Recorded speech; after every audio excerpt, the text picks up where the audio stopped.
It started with a list. A literal list, magnet to the fridge next to the grocery coupons. Handwritten in that rushed, slanted way she always scribbled when she was mad. I noticed it the moment I walked in from work, still holding the keys, still sweating through my dress shirt. It wasn't a shopping list. It was titled, "Why Levi is Emotionally Unavailable and Probably Unfit for Long-Term Partnership." Levi. That's me. Underneath were 12 bullet points, each one crueler than the last. Doesn't understand subtle hints. Too passive. Overthinks everything. Doesn't challenge me. Probably has hidden resentment but won't admit it. Can't lead. Makes safe decisions. Feels more like a roommate. Never flirts with me anymore. Emotionally dull. Avoids conflict like a coward. I think I want someone bigger. No signature. Just her handwriting and that final word underlined twice. Bigger. Whatever that meant, it punched me harder than I expected. I didn't yell. I didn't crumple the note or throw something. I just stood there in my living room with my backpack still slung over one shoulder, rereading that final sentence like it was an obituary for our entire marriage. I didn't know yet where she was, but an hour later, I got the text. I want a divorce. All communication through my lawyer from now on. No punctuation. No warmth. Just like the note, cold, clinical, designed to flatten me. She didn't even have the decency to tell me in person. And in that moment, something in me fractured quietly. Not with anger. Not even heartbreak. Just a shutdown. I texted back one word. Understood. Then I stood still for a long time. Maybe 30 minutes. Maybe 2 hours. The sun went down and the house turned dark, but I didn't move. At some point, I walked to my office and opened the drawer where I keep the joint account passwords. By midnight, every credit card she used was frozen. My name was off everything that had hers on it. Bank transfers? Disabled. Savings access? Locked down. I did it all while listening to a playlist she once made me, ironically titled Warm Days and Trust. No dramatic music. No revenge plan. No shouting into mirrors. Just quiet, deliberate protection. If she wanted everything to go through lawyers, she'd get exactly that. But I wouldn't play the fool she thought I was. And it didn't take long before the cracks in her little plan started to show. Exactly 72 hours later, her attorney started calling me. Repeatedly. Voicemails. Emails. Pleading for an urgent conversation. That's when I realized she thought I'd crumble.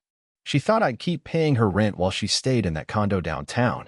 She thought I'd keep footing the bill for her personal space while she explored emotional clarity with whoever that bigger man was.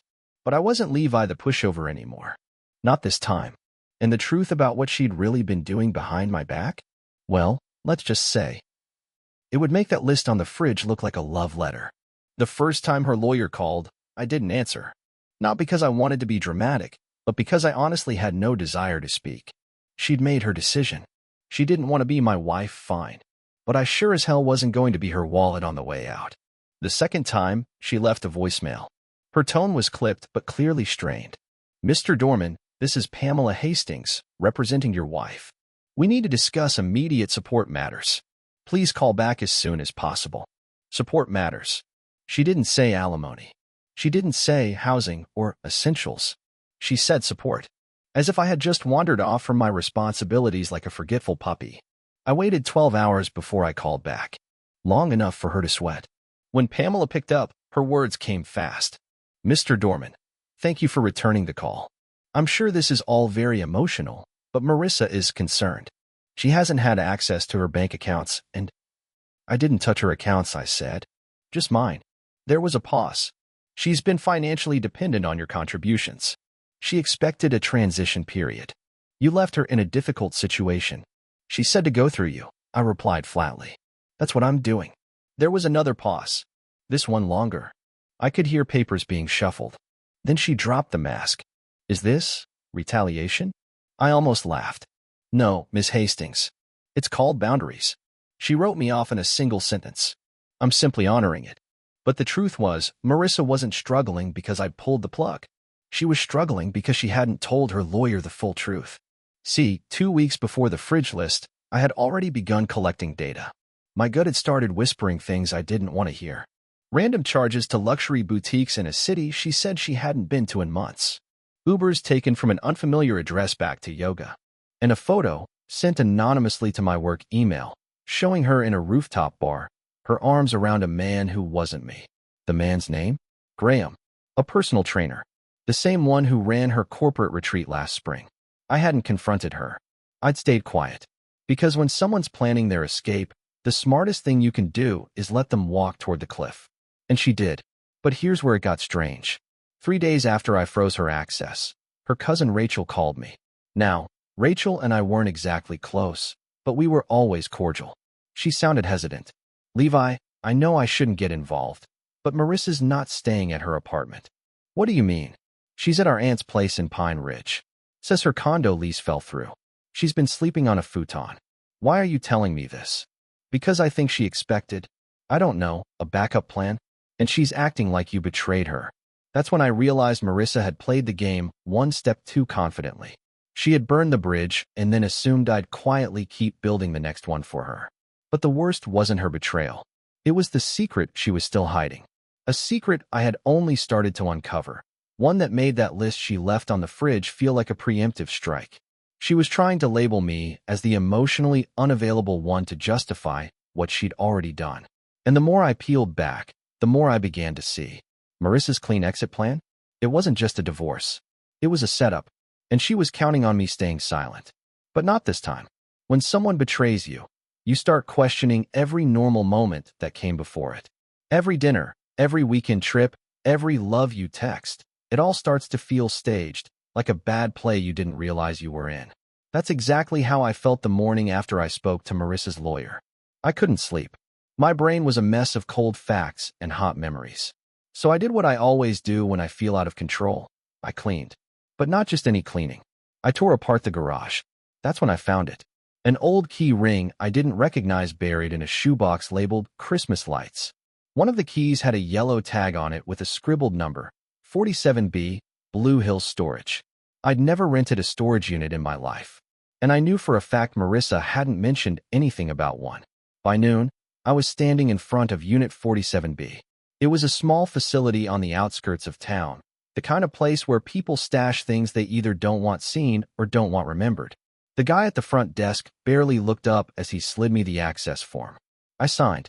The gate rolled open, and when I unlocked the door, my stomach turned. Inside wasn't furniture, or Christmas lights, or old clothes. It was a shrine, a sleek black duffel bag, stacks of expensive clothes with tags still on them, a bottle of champagne, Dom Perignon, no less. A set of luxury luggage with initials GM embossed in gold. Graham, her trainer. And sitting on top of one of the suitcases was a small, plain USB drive labeled simply, Insurance. I hesitated, then pocketed it. I didn't go home right away. I drove to a friend's office, Jasper, my old college roommate. He runs a private tech firm now. No questions, just answers. He plugged in the USB. It contained video files. Folders full of them. Timestamps. Some as recent as 2 weeks ago. They weren't security footage. They were recordings. Intimate. Private. From inside the apartment Marissa and I had shared. Audio only, but enough to recognize her voice and his. The way they spoke about me. About the plan. About how he'll never fight it. About how Levi's too soft. He'll hand over everything just to keep the peace. It wasn't just an affair. It was a full-blown blueprint. They'd recorded themselves, almost like trophies. She'd saved them, hidden them, and labeled the whole collection as insurance. I don't know if she planned to use them against him, or me, or just wanted to relive it all like some twisted diary. But something else in one of the audio files made my blood run cold. A voice I hadn't heard in years. Marissa's mother. She was in one of the recordings, laughing in the background. Make sure the timing works. You want the papers served when he's cornered, emotionally and financially. That wasn't just manipulation. That was a coordinated ambush. I walked out of Jasper's office shaking. For 13 years, I'd been living with someone who wasn't just unhappy. She was strategic. She didn't leave because she was done with the relationship. She left when she believed I was no longer useful. But here's what she didn't know. I had already copied everything. The files, the records, the storage unit logs, even the lawyer call recordings. And now, I wasn't just defending myself anymore. I was preparing to expose everything. I didn't go home for 2 nights after I found the USB. I needed space to think, to plan, without looking at the kitchen chair where she used to drink her matcha, or the throw blanket that still smelled like her perfume. I crashed at Jasper's place, ate junk food, barely slept, and kept replaying those recordings in my head like a detective standing in his own crime scene. On the third day, something unexpected happened. An email popped up in my inbox. Not from Marissa. Not from her lawyer. From a restaurant we used to love downtown. It was an automated reservation confirmation for 2 people under my name. Saturday, 8 p.m. Chef's private table. I almost deleted it, assuming it was some system glitch. But something made me pause. That table? You have to book it months in advance. And we hadn't been there in over a year. I called the restaurant. Asked to confirm who made the reservation. Of course, Mr. Dorman, the hostess said cheerfully. It was placed through the usual account. Mrs. Dorman scheduled it about 6 weeks ago. 6 weeks ago, back when we were still, at least publicly, a functioning couple. I asked her to keep the reservation under my name. Then I showed up that night. Alone. I didn't wear anything special. Just a dark blazer and jeans. I got there 15 minutes early and asked to be seated. The hostess looked surprised but didn't say anything. The chef's table was secluded behind a glass partition, designed for intimacy or privacy. At exactly 8:07 p.m., Marissa walked in. She was wearing a red dress I'd never seen before. Her hair done, heels sharp. She didn't look surprised to see me, not at first. But then she noticed the expression on my face. She stopped walking. For a full 5 seconds. I tilted my head and gestured to the chair across from me. Join me. She sat, but not gracefully. Like her body hadn't caught up with her brain yet. I thought you'd be somewhere else, she said quietly. Yeah, I figured you did. Especially since this table was meant for someone else. She stared at me, eyes scanning for how much I knew. Where's Graham? Her mouth parted slightly, like a glitching system. I don't. You booked this dinner for us. But you knew I'd never show. You were planning to meet him here, right? To celebrate finally cutting me loose. She didn't answer, which was an answer in itself. I leaned forward and pulled the USB drive from my coat pocket. Set it gently on the table. This has recordings of your betrayal. Not just the affair. The planning. The lies. Your mother giving you advice like this was a chess match. Her face went pale. You hid this in a storage unit you thought I'd never find. But you left the key in my house. On my property. So I took a look. Legally. And I made copies. She reached for the drive, but I grabbed it before her fingers touched it. No. You don't get to control this. Her voice shook for the first time. Levi, please, you don't understand. I understand more than you think. I understand why you sent the fridge list. Why you filed for divorce like it was a job transfer. Why you told your lawyer I was unpredictable and emotionally unstable. You were setting up your story. She blinked rapidly. Her lip quivered. Not because she was sorry. Because she was cornered. I stood, buttoned my blazer, and placed a plain envelope next to her water glass. What's this? She whispered. An outline of everything I've gathered. Timeline. Evidence. Lawyer contact. But I'm not going to war with you, Marissa. I'm going to end this on my terms. Then I walked out. Not rushed. Not dramatic. Just done. I didn't look back, but I knew she was staring. Probably calculating. Probably terrified. Because for the first time in our entire marriage, she realized she no longer held the upper hand. But what she didn't know, not yet, was that someone else had reached out to me earlier that day. Someone with a very different version of events. And that changed everything. When I walked out of that restaurant, I didn't feel victorious. I didn't feel angry either. What I felt was something stranger, like I had just stepped out of someone else's life and returned to my own after being trapped in a fake movie for 13 years. But the moment I turned the corner, I felt my phone buzz. Unknown number. I almost ignored it. My head was still spinning. But something told me to answer. Levi Dorman, the voice asked. Male. Quiet. Measured. Speaking. This might sound strange, but I think we need to talk. About Marissa. I stopped walking. And you are. My name's Evan. I used to work with her. Until things got complicated. That name. Evan. I'd heard it before. He was one of the senior marketing analysts from her old firm. I remembered him because she mentioned him once, early in our marriage, in the same way people mention the name of a coworker they either admire too much or talk about too casually to raise suspicion. I'm not sure what this is about, I said carefully. But if you're trying to protect her. No, I'm not. I'm trying to protect you. And myself. Because if she goes forward with what she told me she was planning, you're going to need a hell of a lot more than a USB stick and a timeline. There was a long pause on the line. I stepped into an alley to get out of the wind. What do you mean? What she was planning? Evan sighed. She told me you had been emotionally manipulative, that you'd cut her off financially to punish her for growing independent, that she had recordings ready in case you tried to retaliate, and that if you pushed back, she'd go public with allegations. I leaned against the wall. She said that to you directly? Not just to me. She implied it to HR when she left the company. She made sure it was logged somewhere. Paper trail. I think she wanted to establish a history before she left you. I felt sick. She hadn't just plotted a clean exit. She'd tried to build an escape route that made me the villain. Evan kept talking. I stayed quiet for months because honestly, I was afraid. She knows how to twist a story. But when I heard from a mutual friend that she'd filed for divorce and hired a lawyer known for aggressive reputation-damaging cases, I knew what was coming, and I didn't want to be dragged in. I thanked him. He gave me the name of the HR rep who handled Marissa's exit paperwork. Then he added something I wasn't expecting. There's something else. The man she's seeing, Graham. He's not who she says he is. What do you mean? He's not just a trainer. He used to work in private security, surveillance work, small-time contract gigs for law firms, corporate intel, stuff that borders on illegal. My mind snapped back to the USB, to the fact it had crystal-clear audio, multiple angles, even timestamps. This wasn't some amateur setup. She didn't just cheat. She documented it with professional help. For leverage. To use it however it best served her next move, court, reputation, blackmail, whatever. I hung up with Evan and sat on the curb for a long time. Then I made two decisions. First, I called my attorney and told her everything. Second, I booked a consultation with a private firm that specializes in reputation defense and counter-litigation, because I finally understood something that had taken me years too long to realize. Marissa didn't love me. She used me. And when she was done, she prepared to destroy me just in case I didn't go quietly.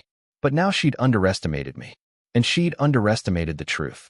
And when I tell you what I found next, buried in one of Graham's deleted profiles, you'll understand why that night became the turning point of everything. I didn't sleep that night. Not because I was heartbroken. I'd already crossed that threshold. I didn't sleep because every hour that passed kept peeling back another layer of the woman I thought I married. I kept thinking about what Evan had said. About Graham's past. About surveillance, contracts, borderline illegal activity. It didn't line up with the man I had seen smiling in her Instagram photos or overheard laughing on speakerphone when she thought I was upstairs. This wasn't just a rebound. It was something darker. So I did something I probably should have done weeks earlier. I paid someone to investigate him. Not some sketchy guy with a burner phone and binoculars. A real firm. Professionals. The kind of people who find things the average person overlooks. 3 days later, I had a report sitting in my inbox. PDF. Password protected. I opened it and stared at the first page in disbelief. Graham Marcus Lowell. Not his real name. His actual name was Grayson Mark Levitt. And his record wasn't clean. 2 prior aliases. 1 sealed court case involving evidence tampering on behalf of a law office during a messy corporate separation. Something about deleted files and planted messages on a company device. Never went to trial. Settled quietly. Another incident where he posed as a fitness consultant for a woman going through a divorce, who just so happened to lose custody of her children after private photos were leaked that she didn't remember consenting to. And here he was, now connected to my wife, pretending to be a personal trainer while helping her gather recordings in our shared home. Suddenly, it made perfect sense why she'd been so calm. So strategic. So rehearsed. She was working with someone who'd done this before. I stared at the page and felt my heart slow down, not speed up. It was the first time since this all began that I felt clarity instead of chaos. It was confirmation that this wasn't just betrayal. It was weaponized intimacy. She had studied me. She had planned the exit like a heist. And she'd hired someone who specialized in tearing men apart from the inside. But here's where it all started to unravel. Not for me, but for them. Buried deep in the investigation report was a footnote. Graham, or Grayson, whatever his name really was, had a previous partner who had sued him. Civil court. A woman named Chloe Mendez. Her case was thrown out on a technicality, but her attached statement was public record. And what she described in her filing, it mirrored everything Marissa had done to me. She claimed Grayson had coached her into recording her ex-husband, told her how to emotionally bait him, how to drain him financially, how to spin the narrative. Then, when it was over, he took the evidence and tried to blackmail her with it for money. She said she feared for her safety. She even claimed he'd used a hidden device in her apartment without consent. No one believed her back then. But now, I did. Because I was watching the same script play out. So I did something Marissa never expected. I found Chloe. She was living 2 states away. Quiet life. New name. She answered my call only because I promised I wasn't with Grayson, and I wasn't trying to reopen old wounds. We spoke for an hour. She cried. I listened. I told her everything. She paused and then said something I'll never forget. He makes you feel like you're the one losing control. Like you're unraveling, while he's calmly supporting you. And when you finally snap, he hits record. I felt that in my bones. But this time, he wouldn't get the final edit. Because now I had her sworn statement. I had the original court documents. I had the timeline of my wife's behavior. And I had proof that their plan wasn't built on truth. It was built on manipulation, fraud, and premeditated damage. But there was still one thing missing: the why. Why go this far? Why not just leave? And when I finally found that answer, in an email buried in Marissa's old backup account, it hit me harder than anything else. Because it wasn't just about control. It was about money. And it wasn't just hers. It was mine. All of it.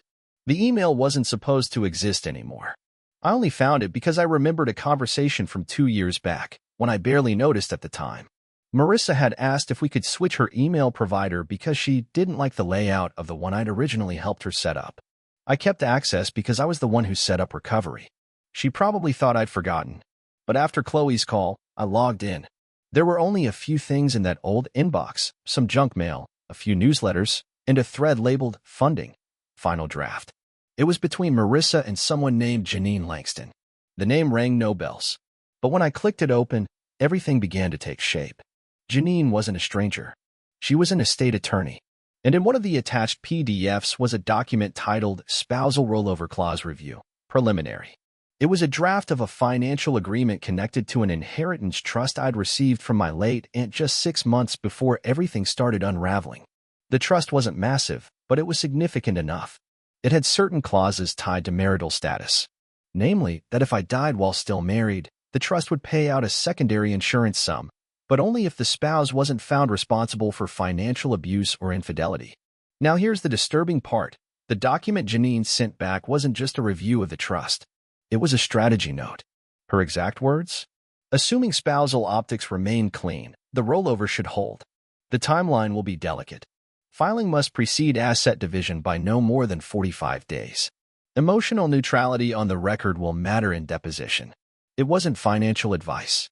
It was a step-by-step playbook on how to legally separate from me without triggering scrutiny that would block her access to my inheritance. This wasn't divorce. It was extraction, slow, surgical, and planned months in advance. I scrolled down. Marissa's reply was even colder. He's compliant by nature. I doubt there'll be resistance unless Graham fumbles something. He's good at keeping him reactive, that's the key. Reactive. She needed me to lose control. To lash out. To show instability. Because if I stayed calm, if I acted with intention instead of emotion, the structure of the trust would lean in my favor, not hers. And that's why she brought in Graham. That's why she played therapist at home while recording our conversations. That's why she initiated everything: the text, the fridge list, the financial cuts, while smiling politely, making herself look like the reasonable one. But there was more. I clicked into Janine Langston's name and searched for her firm. Guess what popped up? An article from 2 years ago, buried in a small financial blog. A firm profile highlighting Janine as a specialist in high-net divorce planning with a focus on pre-litigation consultation for spouses navigating quiet exits. It even mentioned a partnership program with boutique consultants trained in emotional conditioning and conflict diffusion. One of the names on the team? Grayson Levitt. Graham. That was the final thread. She hadn't met him at a retreat. She'd been referred to him by a legal contact. Maybe even before she decided to leave me. Or maybe they targeted me because of the trust. I don't know which is worse. I backed away from the screen, genuinely disturbed. She used every tool at her disposal. My habits, my passivity, my loyalty. And turned them all into weaknesses. But what she didn't account for, not fully, was that I'd eventually stop freezing. That I'd gather, document, connect. I compiled a full timeline.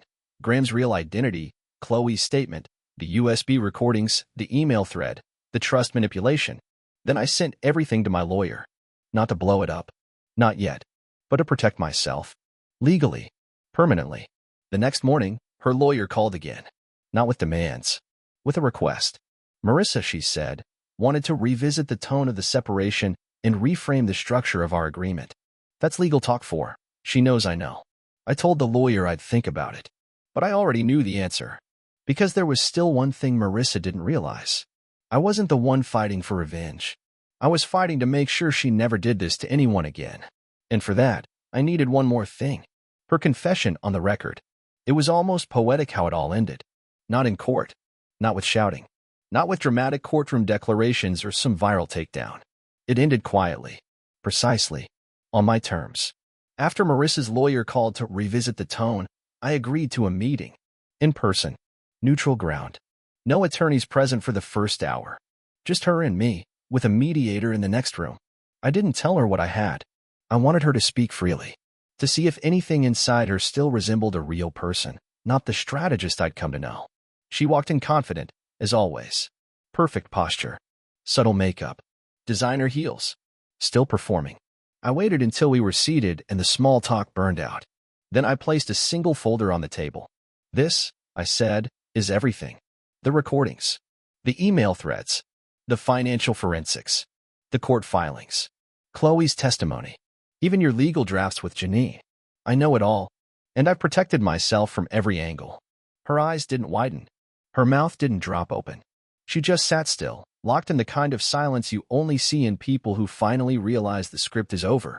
I continued. I'm not here for revenge. I'm not here to ruin your life. You already did that to yourself.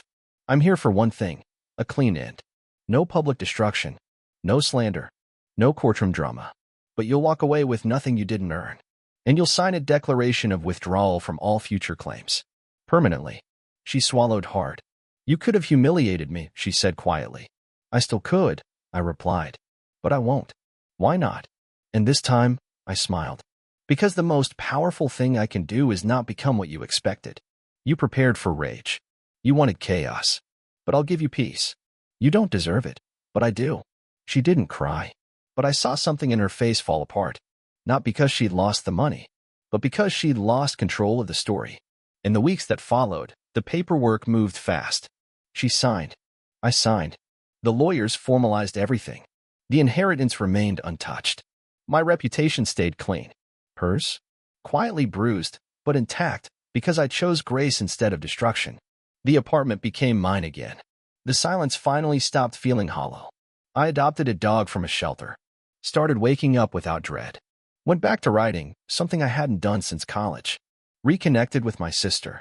Even had dinner with Chloe, purely as friends, two people who knew the same storm and survived it. Funny thing is, people think healing comes like a lightning bolt. Sudden, powerful, loud. But mine came like a slow sunrise. No thunder. No drama. Just light, inch by inch. And as for Marissa? Last I heard, Graham vanished when the money dried up. She moved in with a cousin. Still wears the same mask. Still tells her version. But the difference now? I don't care. Because I finally learned something she never did. You don't win by breaking someone. You win by rebuilding yourself and never letting them back in.